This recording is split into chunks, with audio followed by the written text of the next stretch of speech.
Yo guys, what's up? It's your boy Mythic J here, back with another video. This is the top 5 tips that I have in Mythic Heroes.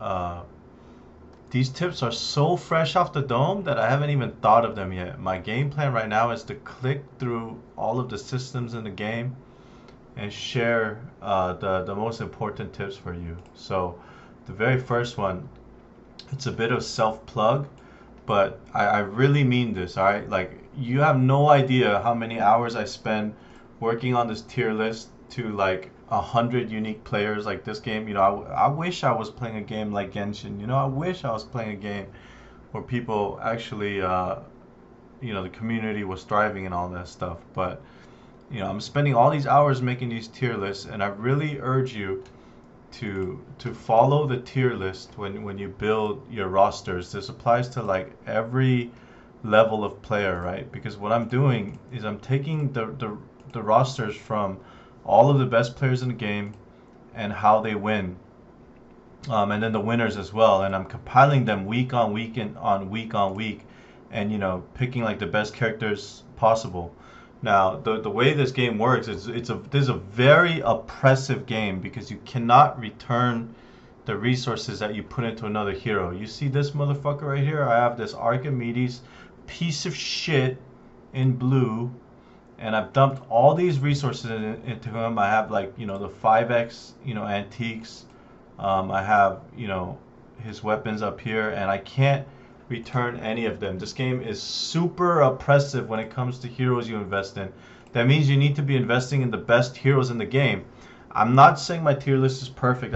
It is for sure the best tier list out there because no one's even trying to do my approach, right? Like I'm trying to keep it scientific. I'm not saying it's perfect, but it is like the best thing you have. So use the tier list. Like try to understand.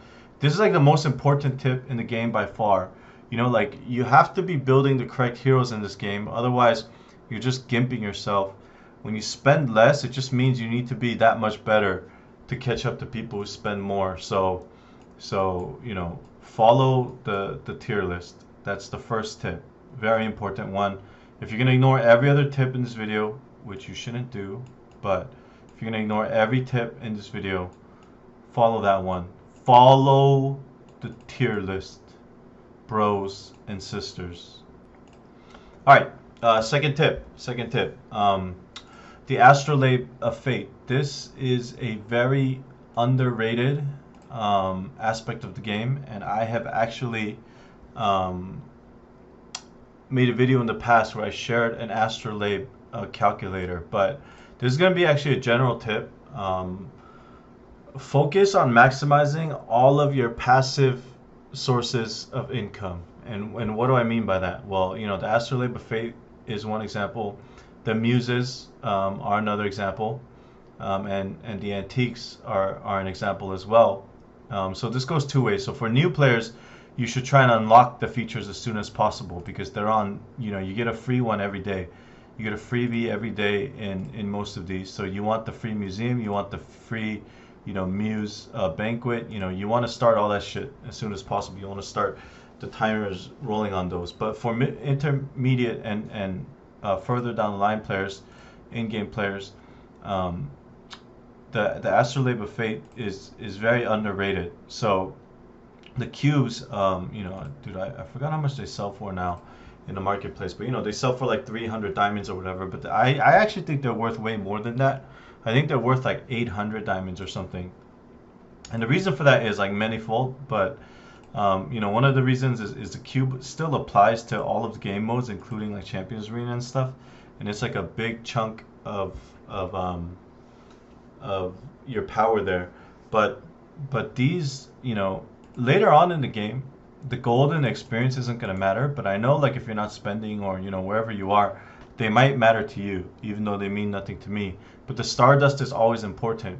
But basically, when you invest into the cube, like if you front load all of your investment into the cube, you're getting way more out of it passively. So like, let's take the example of two people, right? One is like you and you're super sharp and you know you're gonna spend like $100 in this game. So you spend it all 100 at the start and then you just blow your wad and pump your cube to the max and then you play this game for 3 years. And the other version is like a new version who doesn't know how important the cube is, and just just leaves it alone and doesn't invest, doesn't front load the investment. The difference in resources that you generate from front loading it and spending a bunch on the cube over that period of time, as long as this game is in service, which might not be much longer, har har cry, but for real, like every day that you play this game, you're gaining something from it. This is also an argument for buying the card that gives you stuff. But anyways, yeah, the cube bonuses get pretty big, but you want to max out on your passive resource generation. Same applies to the muses. You want to invest in these. You want to front load the investments if you can. There's a few breakpoints along the way here. I believe one of them. So like this breakpoint here, level 5, to get the gold chest. I mean, yeah, like that's a good thing to go for. And then there was one more that I forget. I guess level 7 to upgrade the divinity gems, because I know a lot of people are cuffed on those. But yeah, this is something. Oh, and then level 10 to get the extra gold chest. Yeah. And then the thing is, I'm a spender, so I focused on getting all of the muse passives, the ones that give me like good rewards, right? So like these ones are garbage because no one needs gold. Or at least I don't need gold XP. But I've boosted the ones that give me, like Stardust. So every banquet I'm getting an extra Stardust. I'm getting extra Gears of Time. I'm getting, diamond chests, right? Like this is, just boosting your passive income. It's one of the most important things. And in antiques, you're not necessarily boosting your actually, you know what? We might save that for another tip. But yeah, so that's a tip here. Get boost. Sorry, front load or try and boost as much of your passive sources of income as you can. And then when it comes to the cubes specifically, do not underrate like how valuable the cubes are. I would say, you get like so many of these different kinds of, bags and chests like that contain different things and let you pick between them. And the only things that are more important in the game than cubes are these, the IW weapon materials. And I would say cubes might even be more important than the bags here, than the base level ones. But the crystals and the infinity soul seals, which let me just show you what they look like so you know. These ones, and then the crystals are, I would say they're more important than the cube. But basically the cubes are like one of the most important items in the game for sure, like in the top 3 or so, other than these new IW weapons. So you can never go wrong investing in the cube. Okay, tip 3, so it's kind of tied to this, but I really want to stress how important cubes and IW materials are. So in this game, even for like all kinds of spenders, there's only a few opportunities you get every day. Like this game's a very routine, like kind of grindy, you just kind of log in and like check your shit kind of game. But there's only a few spots per day that really matter. And so like this is a very important tip too. You cannot miss on some of these items. Okay, this item right here, the starter IW weapon materials, this cube, okay, this is kind of tied to the tip, but if you're like playing this game competitively at all, you need to subscribe to the members only item, because the members only items, I think it's like $3 a month, and it's definitely worth it if you're playing this game, seriously. But this ISS, this blue item, this crystal, so let's just recap. Okay, these 2 items, the purple crystals, I guess, sure, let's just throw those in. So these 3 in the bottom row, and then the cube, that's 4. This minor weapon mat, that's 5. And then this for gold, but doesn't count. Those 5 items, you have to buy them every day, or you're gonna lose a ton of progress. Okay, this one, the cube, the IW starter mat, the blue infinity soul seal, the crystal, and the purple crystal. You have to buy these every day. You can cut the purple crystal out last, I guess. And I know this is like 900 diamonds and it's expensive and all that, but Even if you have to save, even if you're not doing like summons and stuff, this stuff is way more valuable than summons. Especially the crystal, the blue one, the cube. Those three are way more important than anything in the game. Like you need to buy those every day. If you're spending money, you need to buy this voucher too. I really regret I started way too slow on the voucher because diamonds become pretty worthless in this game, whereas the vouchers are like one of the most important items in the game. They unlock some of the most important items in the game. So make sure you do that for sure. And then side note too, this applies to everyone, free to play players, everyone. Um, Make sure that you're buying all of this in the game too. So I would buy this purple stuff. This shop's like mostly worthless, but I would buy you have to max the purple one every week. You have to max the crystals here every week and the smaller ones. You just have to max those. And then these shops, I think they rotate every like 30 days or 2 weeks or whatever. But every time they come around, just buy all of the. Make sure you buy the crystals first. That's the highest priority. Okay, so that's tip number 3. And tip 4 is kind of tied to this. Tip 4 is like, so again, playing off this idea that there's only a few things you do every day that kind of affect you. So like once you do your daily quest or whatever. So the thing about like, we're going to talk about this when I work on my new player tier list, but PvE in this game is like pretty much worthless. It's like pretty worthless. And the reason it's like pretty much worthless, and I've noticed, I used to play AFK Arena too, and these games, I understand it's very hard for the devs to balance this kind of stuff because these games are very snowbally. Like if they make the stages too easy, then you kind of like just beat the whole game, like just sitting down. You can just auto the whole game.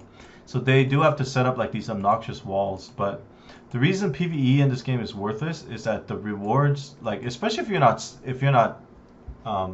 spending on novas, right? And keep in mind, like these deals, they're always going to be around, but they were added like recently, in like the past few months, right? And like they're definitely worth buying, but they're not worth buying to the point where like, oh, like I have to rush this on my account to buy these, otherwise I'm gonna like lose to the whales. Like that's not the case at all. These are always waiting for you, and you can kind of come back and like pick them up later. So PvE is like worthless in this game, right? Because right now I'm at 4316. And to get to like 4460 would require like a ton of effort from me. Like I don't know if I can do it with my roster right now. If I had built my entire roster for just like PvE only, and I had just like pushed, all the way, then like sure I could. Let's just say I could have beat, 4460 by just like pushing to the max, like spending resources inefficiently, like building a different order of heroes or whatever. What would that have gotten me for all that effort, right? Like this 4316 to 4460, it represents like months of natural effort, like just growing naturally at this point. So let's see like what kind of rewards do I get for like this much effort and spending. So far all of this stuff is just worthless. This stuff is just all worthless. Like none of it means anything to where I am in the game. Like literally nothing. It means, so every reward here on this track, which represents like a month of results, of progress, means nothing to me. And now if I spend 240 novas, then I can unlock the deals where I get some extra stuff. So like what's worth something to me here? The cube, sure. Okay. So that's like 500 or 800 diamonds. That's it. That's like literally all I get for progressing in PvE for months. Like none of it matters, okay? The only thing that matters in PvE, is this, okay? So shout out to the big homie Soul Drift. He has a lot of videos. Like they're super boring, by the way. Sorry, Soul. They're like kind of boring, and like he just spammed them every day. But he made a bunch of videos about his setups for Sinful Abyss, and he's like a very high level player in like one of the best guilds, and he just kept like setting up his rosters. But this is like the only mode, PvE mode, that matters in the game, and you're gonna find that like there's like a list of heroes that just always show up in this mode. Like for example, Oda, Freya, Amaterasu, Archimedes, Typhon, Nua, Western Queen, maybe Dionysus, Tangun, like people like this, right? Like, if you look through Soul Drift's videos, I mean, he stopped kind of making videos a while ago, but he has like a ton of these rosters, right? And you can kind of see like what are the best heroes in this mode. The reason this mode is important is because it's a mode, like one of the only ways that you can get crystals in this game. These things convert into crystals in the shop, like the IW weapon crystals. Like one of the sickest ironic things about all these people like whining about my tier list in the comments and like writing dumb stuff like it's only for PvP or you didn't factor in PvE or whatever. I factor in PvE when it matters, right? And the only thing, like literally the only thing that matters for PvE in this game is this mode right here, this Sinful Abyss, right? So that means that these heroes at the top that are like always used in this mode, they're increasing like one of your most precious resources in the game. So they're like basically, you know, the best heroes in the game. And that's kind of factored into my tier list. So right now I'm VIP 14 at the top of the list. But what I'm doing right now is I'm clicking through these guys and trying to, like this guy, okay, this guy's VIP 9 and he's finishing number 4, right? So, and look at this guy. He has like mythic versions of like Typhon and Tangun. You know, like he hasn't built all these guys up all the way. And he's only VIP 9, right? But he's getting like one of the top prizes here for crystals. Like this is the kind of stuff that you should be focusing on as a low spender. Like the people who are trying to tell you, you know, like this really grinds my gears. Like this really pisses me off. Like I know that they think they're trying to be helpful or whatever, but these people who say like, oh, you know, you didn't factor in PvE or whatever, they're really like just hurting the cause. Like they're being very, very dumb. And it's important that you know that like when it comes to PvE, this is like one of the only things that matters.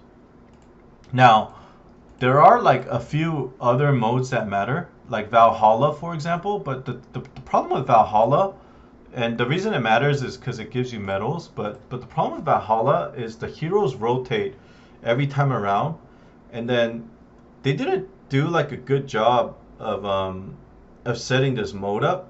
So it's like all of the experiences that's being rewarded is like within, I think like second place through like 10th place all get like the same prizes or something, right? So it's kind of like a dumb mode, and it's also very rare. I've only run it 4 times in like, I think like I've been playing this game almost for a year now, and it's only been run 4 times. So yeah, in PvE, I mean, Valhalla is a fair argument. Like I think, you know, but they still haven't added medals to Bifrost Bridge and all these other modes, which is really dumb of them too, by the way. They should add medals to Bifrost Bridge so that people spend more. I mean, I have a whole like other video of like ideas for how they could increase spending without power creeping too much. But anyway, that's not the point. The point is PvE raid. You know, this is like one of the only modes that matters. The guild raid kind of matters a little too, but the guild raid is also like kind of the same heroes every time. You know, like if you look at the flame here, it's gonna kind of show you like who the most popular heroes are. It's basically like always the same suspects pretty much. You know, it's always like the same kind of group of heroes. So you want to build those. These kind of matter because they do give you like, you know, decent relevant results. Sorry, relevant resources, right? Like they give you, you know, the like artifacts and you know, equipment like rune fragment kind of stuff, diamonds, you know, stuff like that. So you know, it is kind of important. So yeah, so those are kind of the only things that matter for PvE. Like don't worry about, you know, campaign progress or any of that kind of stuff. It'll come as you naturally scale up your account. All right, and I'm just gonna stop the video here. I think that was 4 listed tips, but then like 20 actual tips underneath there. So I'm gonna edit this video and, you know, see which ones, you know, I need to put in, how to classify this. But yeah, that basically does it. Actually, so I'm pretty sure I'm at 4. So if I was gonna add one last bonus tip here, for antiques. So antiques are like kind of complicated. They can be kind of overwhelming, but your progress on these is gonna be really slow. Like I spend like a good amount of money, and it's still like really slow. But my tip for antiques here is build the ones, like focus on building the ones that have this stat right here. It's called so the duplication rate is useless, but the advanced restoration, so the restoration, like basically anything with elixir usage reduction, or another stat is called like bonus. It's called like bonus great success rate. So anything that has to do with elixir reduction or success rate, build those first because they're going to snowball and lead to less and less resources spent on your antiques. All right, I think that does it. So that's 5 tips. If this video is popular and you guys enjoy it, I'll make more of these in the future. 5 tips for beginners, 5 tips for CA players, 5 tips for lonely girlfriends of Mythic Heroes players, lonely boyfriends, whatever. I'll do lonely partners. Let's go with that. I'll have like future videos coming up. So yeah, thanks for watching, guys.